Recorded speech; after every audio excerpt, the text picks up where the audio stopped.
And it's a different type of enjoyment in general to vicariously experience things through your children. And I'm definitely indulging more in that now as I'm getting older, as they're getting older, and then juxtaposed with my parents getting older and dealing with illnesses. And I feel like experiences like that kind of help put things in perspective and just frame life as the awesome ride that it truly is, and helps me appreciate and cherish it that much more.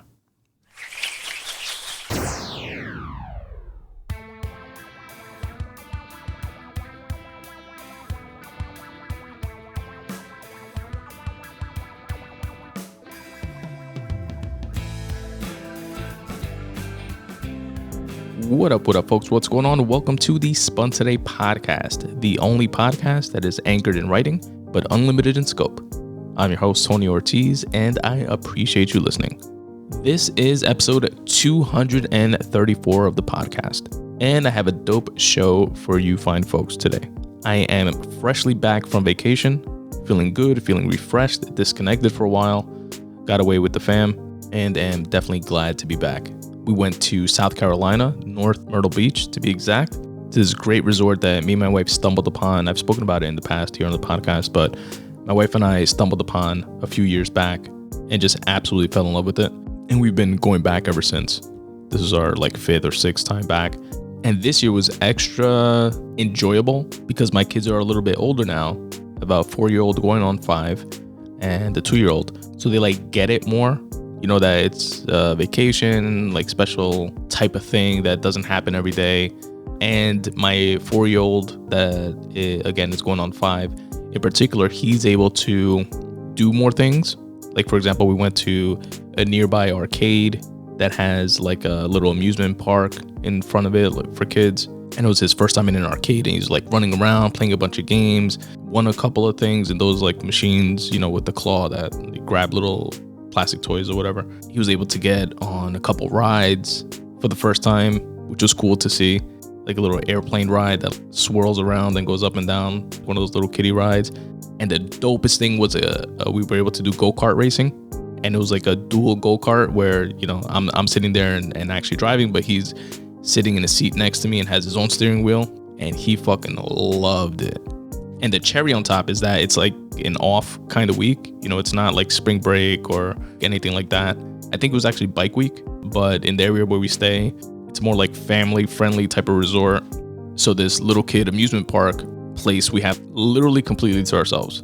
There was not one other person there. So much so that we parked in the parking lot. Parking lot's completely empty. And when we're parking, I was like, fuck it. And I think it's closed, man. I don't think we're going to be able to go. But let's just go see what it looks like. And then we walk in towards it, and we see all the staff just sitting, lounging around. It's oh shit, it's open. But yeah, good times.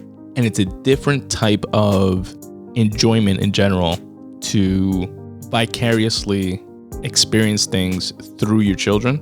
And I'm definitely indulging more in that now as I'm getting older, as they're getting older, and then juxtaposed with my parents getting older and dealing with illnesses. And I feel like experiences like that kind of help put things in perspective and just frame life as the awesome ride that it truly is, and helps me appreciate and cherish it that much more. But I digress.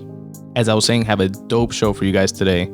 Going to speak about the Judy Blume Forever documentary, which was such an engaging watch. Going to speak about watching the movie Air, and also going to add another addition to our Goats Doing Goat Shit segment.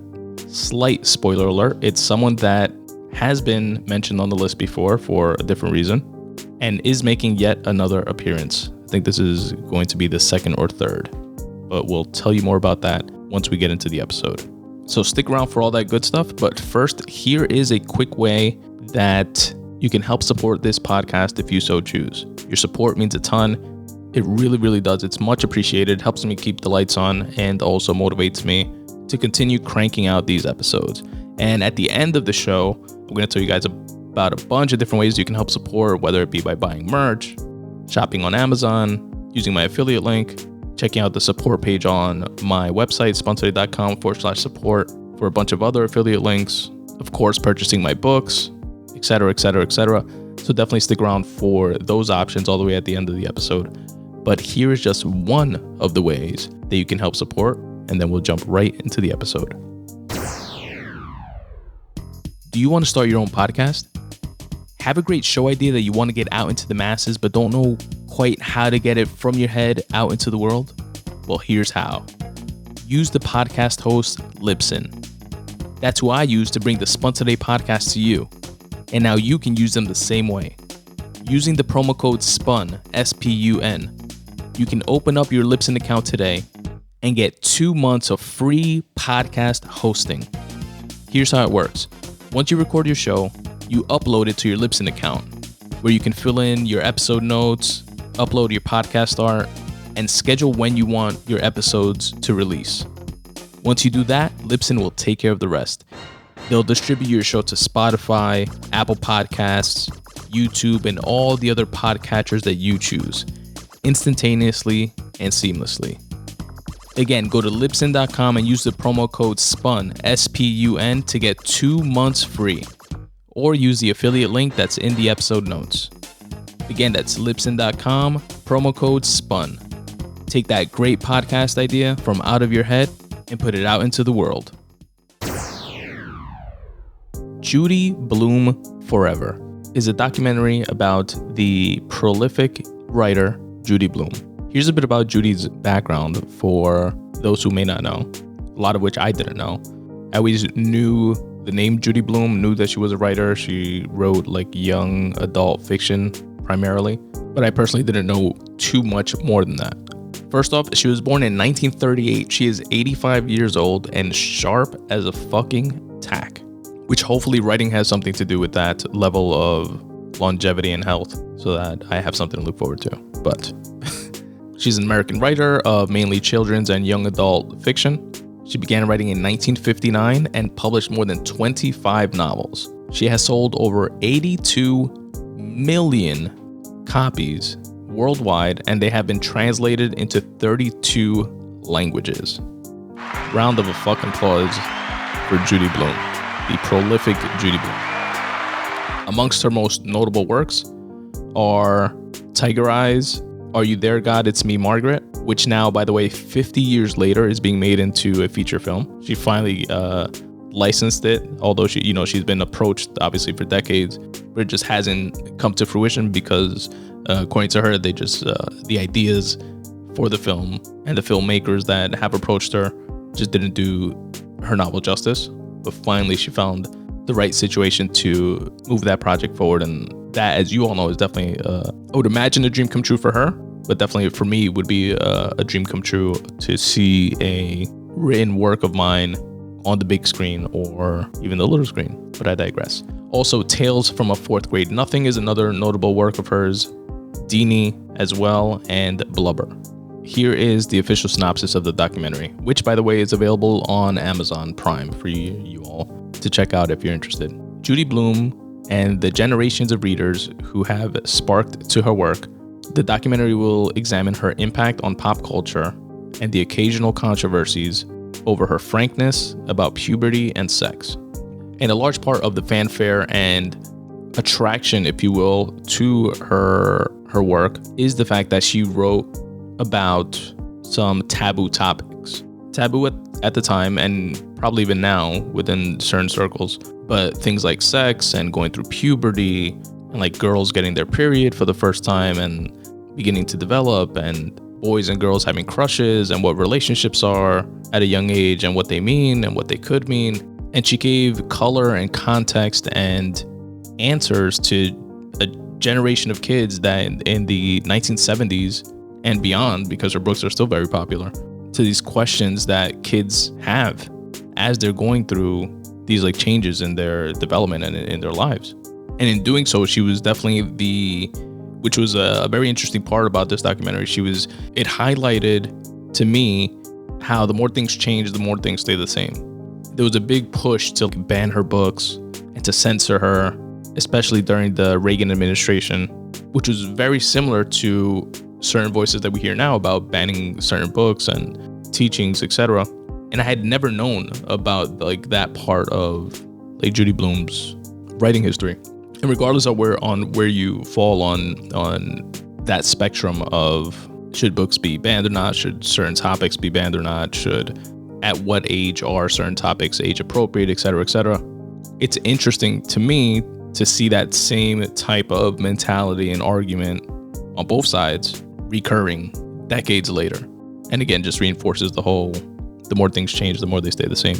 But what I really enjoyed of the documentary, aside from just like learning more about Judy Blume and how prolific she is as a writer, is what? If you guys know me, you know what I like. Yep, you guessed it. The behind the scenes, coming of age, how the sausage got made story within the story.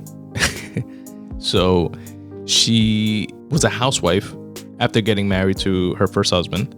Actually, let me take a step back. She was born and raised in Elizabeth, New Jersey, and her father was like a gregarious type of character in her life and always pushed her to like dream and strive and be adventurous and try different things. She was super, super close with her dad. Eventually she grows up, she's engaged to be married, wedding day is set, and she tells a story about how her brother came back from the Navy, I believe it was. He was in the armed forces, either the Navy or Coast Guard, and they were all together, and the father was like, super happy and saying, what a great time it is for our family, all of us together again. Judy's about to get married, my son is home safe, etc. And then he has a heart attack right there, starts to have a heart attack, and he says something to the effect of, "Fuck, what horrible timing," and he died. And she said how her father's family, like they all died like very young, like in their 50s, 60s, I think 50s. And then she went on to get married. She had a couple children, a boy and a girl, and she was a housewife. And she loved the aspects of, being with the kids and raising the kids. And the kids are in the documentary too, and describe her as being like very childlike and always playing with them and stuff like that. And this is when she began writing because she wanted something to do. Her husband was very like old school traditional. He was kind of like, I don't give a shit what you do as long as the, food is on the table when I get home. If you want to write, as long as the food is on the table when I get home and the kids are taken care of, do whatever you want in terms of like your quote unquote little writing thing or whatever. And so she did. And she did that for many years. She wrote for a long time. She would submit her writing to like book publishers or agents, and she would get rejections. And she described getting her first rejection and then the subsequent rejections after that. And the first one, she said she wanted to like lock herself in the closet and start crying. And then after that, she was kind of like, no, fuck this. I do have something to say. I do have something to share. I'll show them, like that type of attitude. And took like each subsequent rejection in stride with using that mentality. Then her husband actually knew someone in the industry. He was a lawyer, I believe. And he knew someone in the industry and gave them her manuscript. And they agreed to publish it for, I believe she said something to the effect of like $250 to $350. And she said she was like, just like over the moon, fucking, I made it, excited, fulfilled, a feeling that she said she never had again, even given all her, obviously, much more success thereafter. And then from there, she just kept at it and ballooned up to the aforementioned 82 million copies of her books sold worldwide. Something interesting that I actually took away from the documentary as well is she put her address out for kids and people that read her books to write to her. And she had a ton of pen pals. And these kids would just write her, letter after letter after letter. I think they said something to the effect of thousands and thousands and thousands of her letters have been archived. And she went through some of them like during the documentary. But kids would write her about their problems, about their concerns, about things that they couldn't speak to their parents or about rather, and thanking her for explaining things in her books.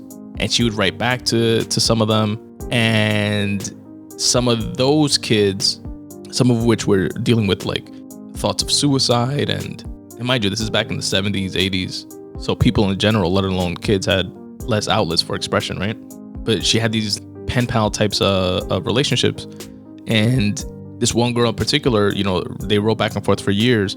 And she actually invited Judy and her husband at the time, which was her third and last husband, by the way. Well, let me not say last, because like I said, she is a very sharp 85-year-old. She might want to switch things up.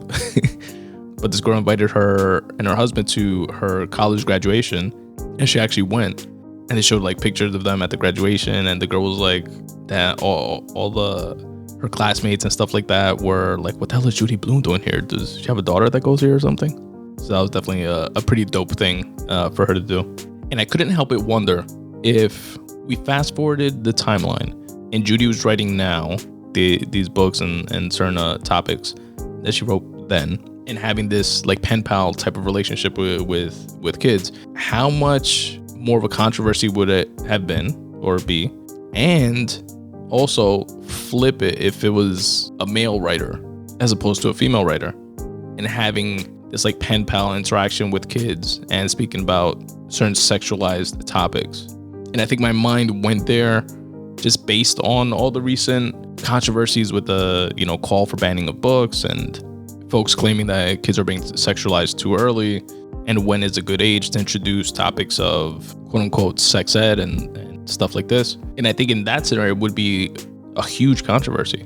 But then flip it to what it actually is, Judy Blume, a female writer, speaking about all these topics, pen pals with boys and girls. And you just have like all these wonderful, positive stories that came out of it and life experiences for all those folks. So I don't know, it's just interesting food for thought there. And now Judy Blume is just chilling. She says she wrote the last book that she wrote was going to be her last, which I believe was in 2015, if I'm not mistaken. And she and her husband opened up a bookstore in Key West in Florida. And they showed in the documentary how people are like always calling and they're like, is Judy there? And the staff is like, yeah, she's here. She's going to be here till around 2 if you want to pop by and see her. People like go by to like take pictures with her and get books signed, etc., etc. She definitely seems to be enjoying it. And my biggest takeaway from the doc is that I wish I knew her. Like, she just has this like type of engaging energy that you're like, fuck, I want to know that person. I want to be within her orbit. I want to at least meet her once. And that's coming from someone that hasn't read any of her books yet. So I can imagine how much more that's exacerbated for the folks that have been reading her work for decades. She does have a masterclass. And after learning more about her, like through this documentary, I definitely bumped that masterclass up in my list to be the next one that I take. So there is that. And also worth mentioning, Charlemagne has a sit-down interview with Judy Blume. That's definitely worth watching as well. And I will link to that in the episode notes. And that, folks, is my little recap and review of Judy Blume Forever. The documentary is available right now on Amazon. Check it out. Air. Now, I've been anticipating watching this movie since I first saw the trailer. I was instantly fascinated by and most interested with how they were going to make a good movie that revolves around Michael Jordan, spoiler alert, without him actually in it. And I knew just from the people involved in the movie, the all-star cast, which I'll get into in a bit, and being directed by Ben Affleck, that it had to be a good movie. So it wasn't even a question of will they make it good or not. Like, my default position was this is going to be a good movie, but how the fuck are they going to pull it off? And I am absolutely pleased to say that they definitely did in spades. But first, before we go any further, I want to shout out the writer and give him his flowers, because if we don't shout out the writers here on the Spun Today podcast, who will? The movie Air, which came out this year in 2023, was written by Alex Convery. Shout out to Alex for writing an incredible screenplay. Now, here's the official synopsis. The movie follows the history of shoe salesman Sonny Vaccaro and how he led Nike in its pursuit of the greatest athlete in the history of basketball, Michael Jordan. Some would argue, and by some I mean me, that the greatest athlete in the history of basketball is Kobe Bryant, but that's a conversation for another day. Let's get into this all-star cast, which with this cast, you can't fuck up a movie. You have Matt Damon playing the main protagonist, Sonny Vaccaro. You have Jason motherfucking Bateman. You have Ben Affleck, Chris Messina, Viola Davis who plays Dolores Jordan, Michael Jordan's mother. Julius Tenen, which plays James Jordan, Michael Jordan's father. You have Chris Tucker. You have Marlon Wayans. Jay Moore is in it, which, by the way, gained a bunch of weight. Not sure if it's for the film or not. And it's just like, with all that absolute all-star cast, the movie can't be bad. And it's always dope to see when Ben Affleck and Matt Damon collab on something. And Ben Affleck plays, aside from directing the movie, he plays one of the stars, which is Phil Knight, who is the creator and CEO of Nike. And in this time period, Nike was known as making running shoes, and they were like number one in that space, but it wasn't the number one shoe company. The number one shoe company was Converse, definitely within the basketball space, and then Adidas. And they had just recently gone public, so they had a little bit more money to play with, but they had to do things within certain budgets. And their game plan for the past few years had been to stretch a certain budget amongst 3 or 4 players within the NBA, because Matt Damon's character, Sonny Vaccaro, felt that basketball was going to definitely be like the sport of the future, or like blow up. And it's a space where they can make a big stamp in. And they had a budget of specifically $250,000 for the year to use on 3 to 4 athletes coming out of the draft and endorse them, essentially. The idea being this will help popularize the shoe, drive sales, etc., etc. Sonny Vaccaro sees something in Michael Jordan, who was poised to be the 3rd pick in the draft in 1984, but he sees him as like by far going to be the player that changes the game, number 1 player in the world, etc. Like, he believed in him from the jump.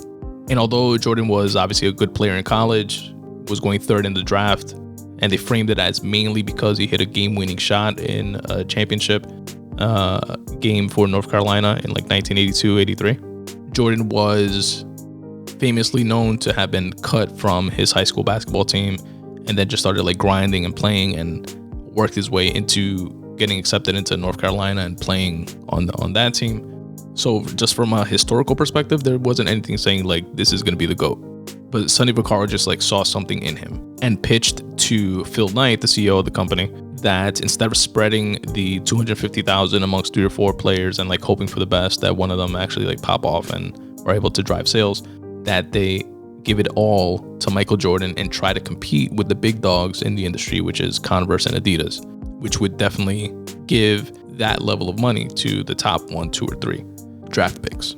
Long story short, the idea gets approved, not without a bunch of friction. Then the next hurdle becomes, how do they convince the Jordans, mainly the parents, as well as Michael, to take a meeting with Nike? Because again, they're very low in the totem pole within this space. And Adidas, as well as Converse, are already pitching him and offering him the same level of money. And that's their like starting point. Now, Chris Messina, his character David Falk, plays Jordan's agent. So Matt Damon is trying to get a meet with them. He lets him know there's no shot. Jordan, doesn't want to go with Nike. Matt Damon winds up going to Jordan's house directly and pitching the mother, played again by Viola Davis, and the father, played again by Julius Tenen. And he's able to appeal to their sensibilities and really deliver how passionately he feels that Jordan will change the game. So much so that they reluctantly accept to meet with them, or they accept rather to take the meeting with Nike, just to hear the pitch. And then the next hurdle becomes designing a dope, perfect shoe that Jordan was going to love. And to do this, they pull in their main designer, Peter Moore, played by Matthew Marr, who ultimately designs the Jordan 1s. And as expected, the other companies, I think it was either Adidas or Converse, winds up offering the same amount of money, also offers him a brand new Mercedes as a sweetener. But Jordan's mother decides to go with the Nike on one condition, which is that aside from the $250,000 licensing deal, which is like the only thing that athletes get at that time, as well as the brand new car, she negotiates for her son to get a percentage of every single Jordan sneaker in perpetuity, which is completely unprecedented and not done at that time. And they didn't specify what the percentage was, but again, it was a percentage and in perpetuity of every shoe sale, that for every shoe that his name is on. Nike agreed to it. And at that time, I believe they said that the most they've sold of any shoe was like 3 million shoes or something to that effect, of any like one sneaker. And I think in its first year, the Jordan 1s sold like 146 million pairs or some shit like that. And now fast forward, Jordan is one of the most, if not the most popular brand of sneaker. Nike is definitely the number one company off the strength of that. Michael Jordan, because of that revenue share, equity stake in Jordan, is a billionaire and made tons more money off the Jordan brand than he ever made from the NBA, and is a billionaire with a B because of this. So definitely shout out to Dolores Jordan, if it was really her that made that keen business decision there. But shout out to her and or to whomever else advised on pushing for that deal, that life-changing, generations-changing deal. And the last thing I'll say, which I thought was a pretty funny anecdote, I have no idea if it's true or not, is that apparently the phrase, or the slogan rather, "just do it," came from the last words of a victim in an electric chair. It was a criminal that was sentenced to death. And they said in the movie, which again, I don't know if it's true or not. If it is, it's funny as hell. But I just thought it was an interesting anecdote, even if it is fake, that, you know, when they tell the prisoner, "Do you have any last words?" Apparently that prisoner's last words were "just do it." And that's where Nike got the slogan from. But yeah, the movie Air, definitely worth a watch. You guys can definitely check it out on Amazon. Goats doing goat shit. This is a segment where I like to highlight goats within their respective rights, doing dope things because they can. And by goat shit, I mean something dope, something cool, something right and just that they do, even if it costs them financially or otherwise. And making a reoccurring impact on this list is Joe Rogan. Joe Rogan recently opened up his much anticipated comedy club in Austin, Texas, called the Comedy Mothership. It consists of 2 main rooms called Fat Man and Little Boy, and it's named that after the 2 atomic bombs that were dropped by the US during World War II on Nagasaki and Hiroshima.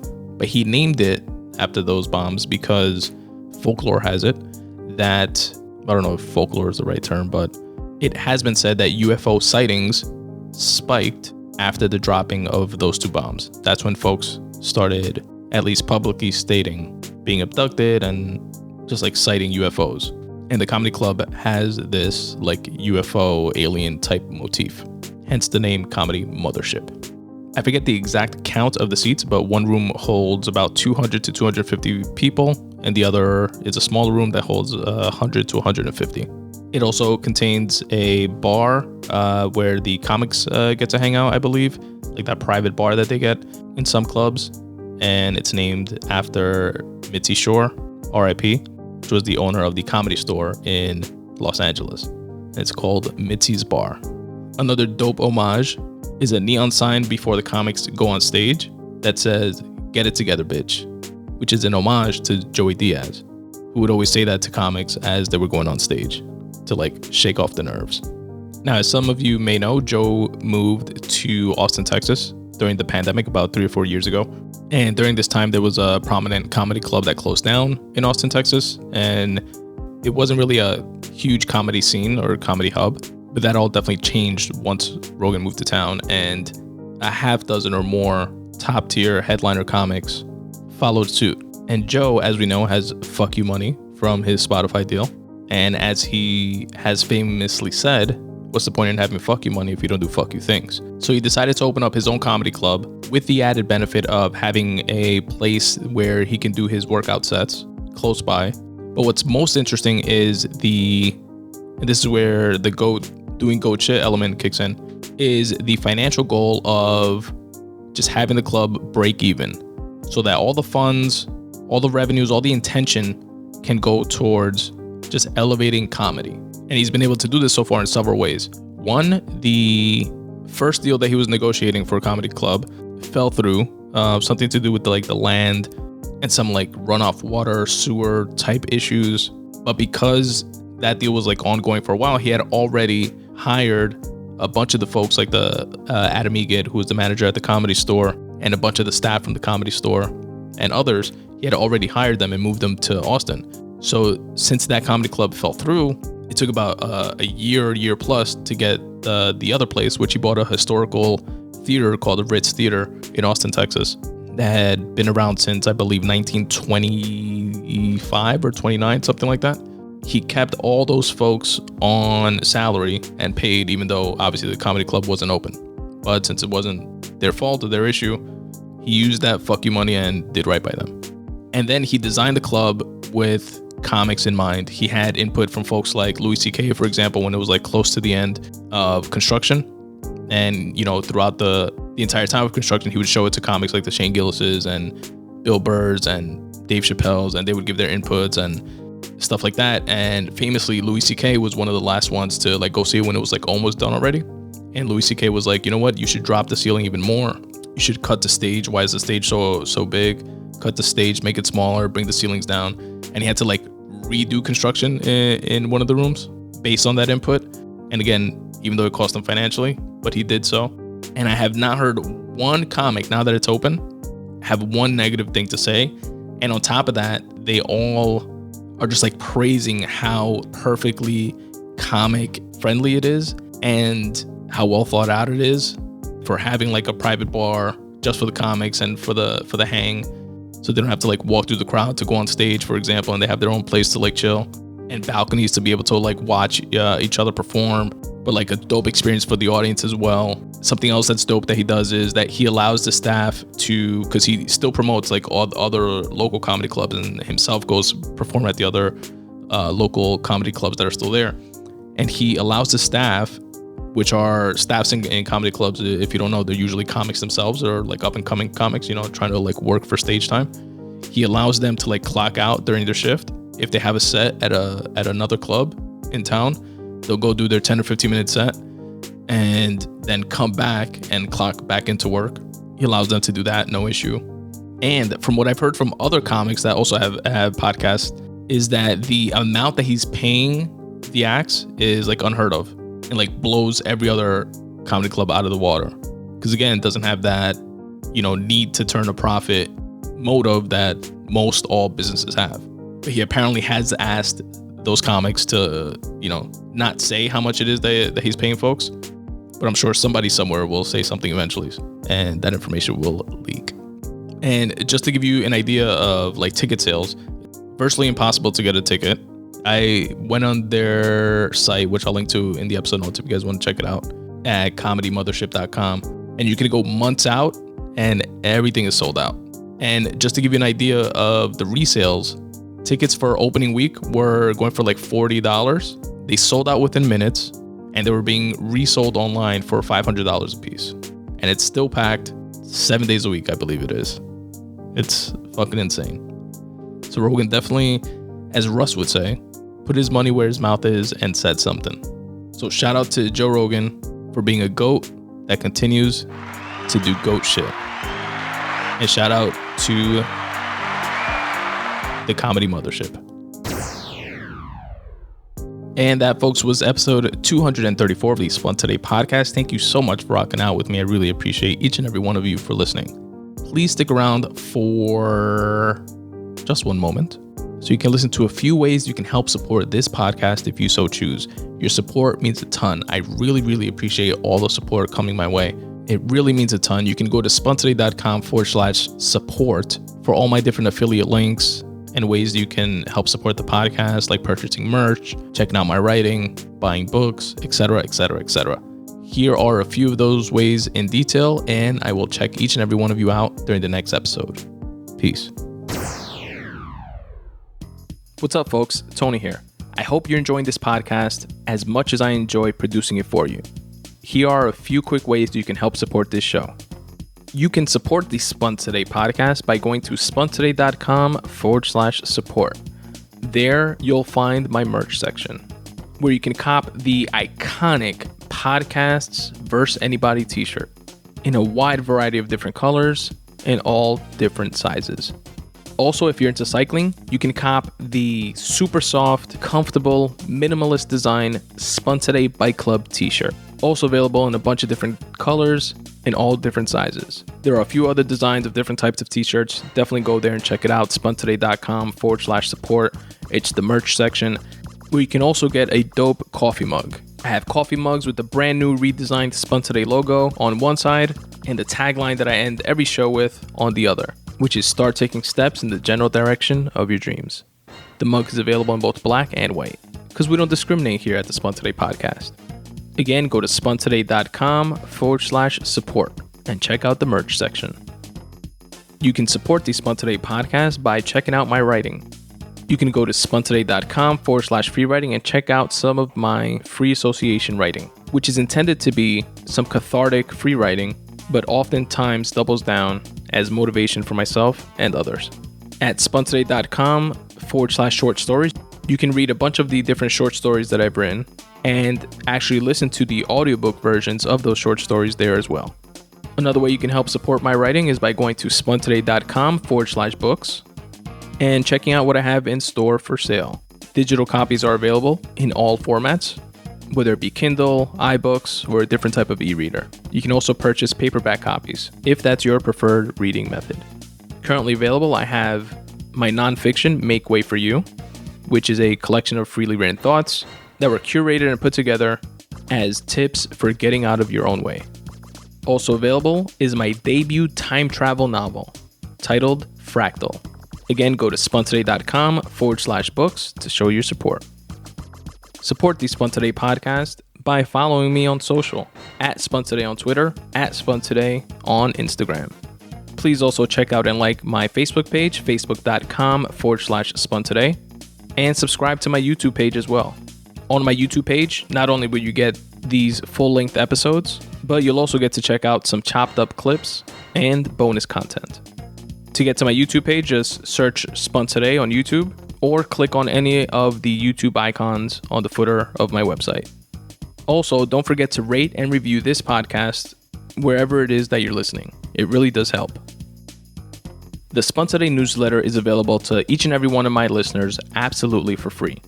All you have to do is go to spuntoday.com/subscribe and drop in your email address.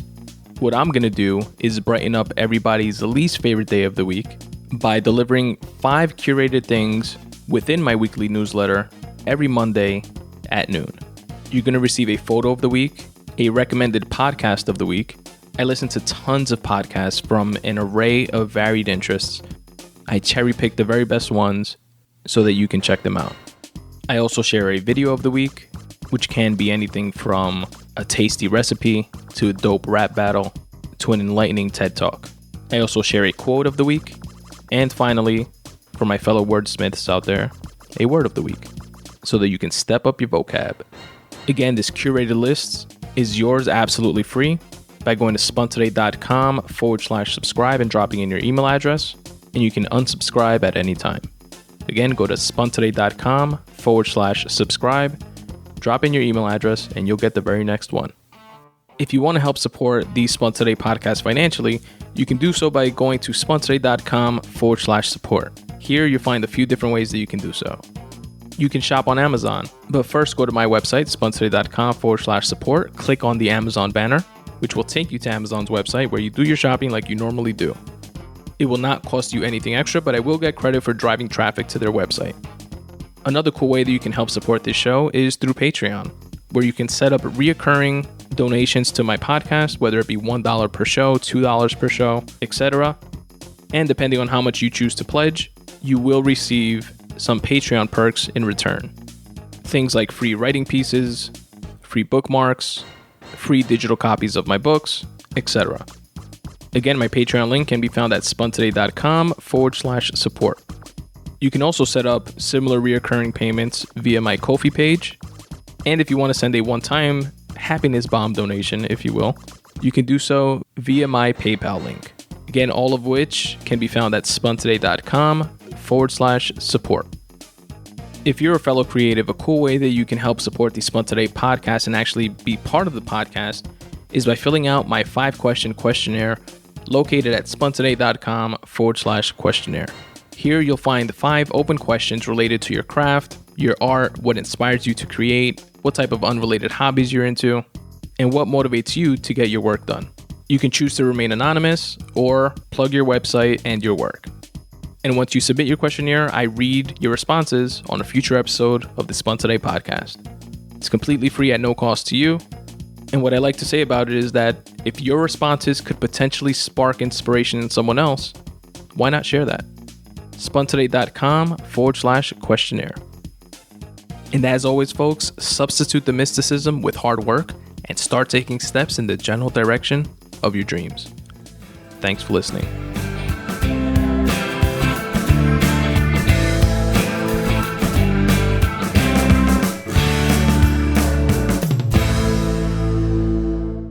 I love you, Aiden.